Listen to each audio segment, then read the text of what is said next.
दोस्तों यह मूवी बहुत भयानक होने वाली है और मैं आपसे रिकमेंड करता हूं कि इसे आप थिएटर में जाकर जरूर देखें। इस मूवी का नाम है सिस्टर डेथ। मूवी की शुरुआत में हमें 1939 की कुछ पुरानी क्लिपिंग दिखाई जाती है जिसमें सब गॉड से प्रे कर रहे होते हैं और उनकी आखिरी उम्मीद एक छोटी बच्ची थी जिसका नाम नारसीसा था। अब नारसीसा बड़ी हो गई है और वो एक कॉन्वेंट में रहने आती है। इस कॉन्वेंट में मदर सुप्रिया, सिस्टर सिकोरियो, सिस्टर होलियो और कुछ लोग रहते हैं। जैसे ही नारसीसा इस कॉन्वेंट के अंदर जाती है उसके सामने एक छोटी वॉल आती है, लेकिन इससे उसको कोई फर्क नहीं पड़ता।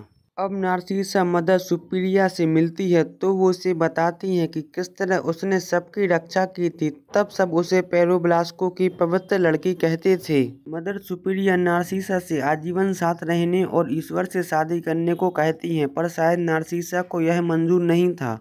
अब नारसीसा कमरे में जब अपना सामान रख रही होती है तब उसे एक बॉक्स मिलता है जिसमें उसे एक तस्वीर और एक कैंची मिलती है। जब वह उस तस्वीर को देख रही होती है तभी अचानक से उसके सामने रखी कुर्सी हिलकर गिर जाती है, जिससे नारसीसा बहुत डर जाती है। अब अगले दिन नारसीसा कॉन्फ्रेंस बॉक्स में फादर को बताती है कि उसके मन में कुछ सवाल हैं जो वो समझ नहीं पा रही है। दरअसल नारसीसा के कॉन्वेंट आते ही सारे स्टूडेंटों में हलचल मच गई थी और नारसीसा बहुत कंफ्यूज थी। अब नारसीसा मदर सुपीरिया के साथ कॉन्वेंट के इतिहास का एल्बम देख रही थी, लेकिन इसमें से एक तस्वीर गायब थी। ये वही तस्वीर थी जो नारसीसा को उस बॉक्स में मिली थी।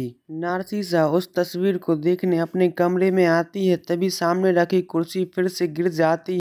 तब दरवाजे से किसी के रोने की आवाज़ आने लगती है। जब नारसीसा दरवाज़ा खोलती है तो उसके सामने एक छोटी वॉल होती है जो उसे अपने साथ चलने का इशारा करती है। नारसीसा उस बॉल का पीछा करती है जो उसे सीढ़ियों से होते हुए एक बेसमेंट में ले जाती है, जहां उसे कपड़े में लिपटा हुआ एक कटा हाथ मिलता है। अब नारसीसा ये बात मदर को बताती है। इस पे मदर कहती हैं ये सेंट मार्था का हाथ है जो जंग के वक्त खो गया था। इसके बाद ये सब प्रार्थना करने लगते हैं। उसी रात जब नारसीसा अपने कमरे में जा रही थी तभी उसे कमरे से मदर के कुछ काम करने की आवाज़ आती है। वो इनसे पूछती है आप इतनी रात यहाँ क्या कर रही हैं। तब मदर बातों ही बातों में उसे स्वीट्स खिला देती है और जब मदर इसे 2 स्वीट्स एक साथ खिलाती है तब नारसीसा के मुंह से इंसानों की आंखें बाहर निकलती हैं और मदर जोर जोर से हंसने लगती है। तभी अचानक से उसकी आंखें खुल जाती हैं, यानी कि नारसीसा यह सब अपने सपने में देख रही थी।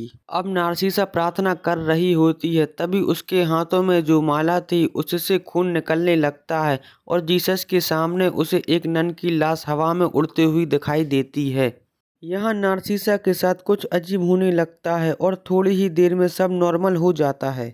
इसके बाद कॉन्वेंट में अजीब अजीब हादसे होने लगते हैं। एक रात कॉन्वेंट की 2 छात्राएं टॉयलेट करने के लिए बाथरूम जाती हैं। उनमें से एक को टब में एक लड़की दिखती है जो डूब रही थी। अचानक से वो गायब हो जाती है। इन्हें वहाँ एक कैंची डली मिलती है। जब छात्र अपने रूम में जाती हैं तो सिस्टर इन पर इल्ज़ाम लगाती है कि इनकी सहेली के बाल इन्होंने काटे हैं। इसका नाम रोजा है। इसको सबक सिखाने के लिए सिस्टर इसे कैद खाने में डाल देती हैं। इसके बाद सिस्टर नारसीसा रोजा से मिलने जाती हैं और पूछती हैं असल में हुआ क्या था। तब रोजा बताती है इस कॉन्वेंट में एक छोटी लड़की की आत्मा है। ये लड़की जिसका भी नाम लिख देती है वो श्रापित हो जाता है और इसकी बनाई हुई ड्राइंग को भी कोई नहीं छूता। वो बताती है एक सिस्टर जिसका नाम आइनेस था उनके साथ भी ऐसा हो चुका है। अब रोजा अपनी क्लास में पढ़ रही होती है तभी ब्लैक बोर्ड पर रोजा का नाम अपने आप लिख जाता है। इससे रोजा डर जाती है और क्लास से भाग जाती है।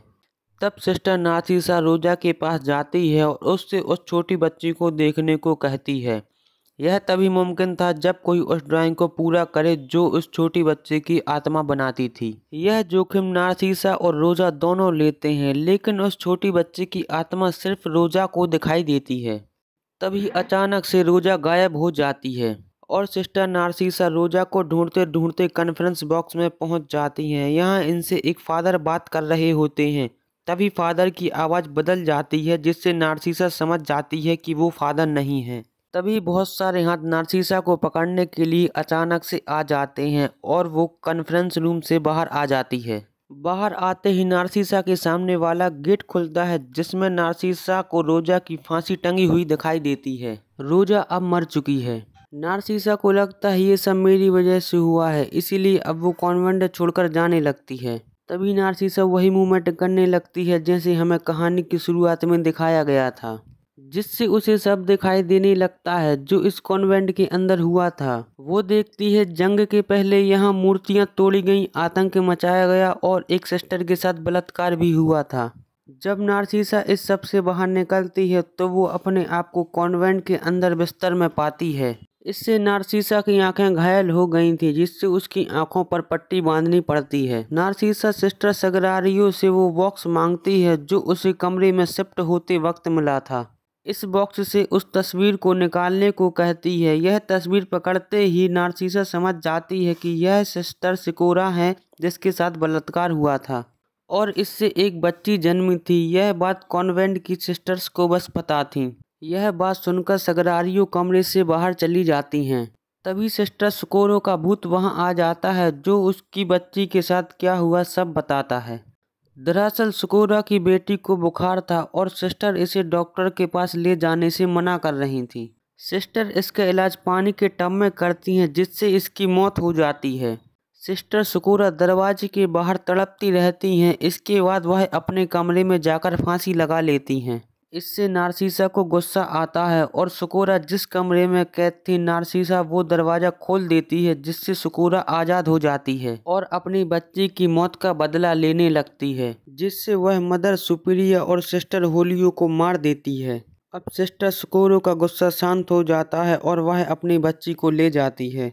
तो दोस्तों हमारी रोमांच भरी कहानी यहीं ख़त्म होती है। उम्मीद है आपको यह पसंद आई होगी। तो मिलते हैं अगली वीडियो में। धन्यवाद।